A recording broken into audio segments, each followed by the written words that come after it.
আন্তর্জাতিক sourcing agent এবং ক্রেতাদের নিয়ে আইসিসিবিতে শুরু হলো ২ দিনের মিট বাংলাদেশ এক্সপোজিশন। সকালে এই প্রদর্শনীর উদ্বোধন করেছেন বাণিজ্য উপদেষ্টা শেখ বশির উদ্দিন। তিনি বলেছেন, EZ4J প্রকল্পের মাধ্যমে প্রতিযোগিতামূলক সক্ষমতা বৃদ্ধি হবে, বাড়বে রফতানি আয়, তৈরি হবে কর্মসংস্থানের সুযোগ, যা বিদেশি বিনিয়োগ বৃদ্ধিতে সহায়ক হবে। এই আয়োজনে চামড়া, চামড়াজাত পণ্য, প্লাস্টিক, হালকা প্রকৌশল খাতের ১২০টি কোম্পানি অংশ নিয়েছে।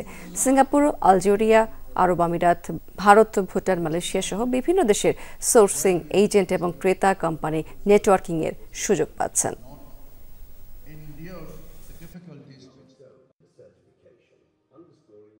এখন আমরা কস্ট কমানোর কাজ করছি এবং কস্ট কমানোর জন্য যে নিয়ামকগুলো আছে প্রত্যেকটা নিয়ামক আমরা চিহ্নিত করেছি এবং একটা একটা করে সপ্তাহ দুয়েকের মধ্যে আমরা পূর্বের যে খরচ ছিল ইনশাল্লাহ সেই খরচ বা তার থেকে কমে আমরা এই কাজটা করতে পারবো। তো আমাদের এক্সপোর্টের প্রতিযোগিতার সক্ষমতা আরও বাড়বে।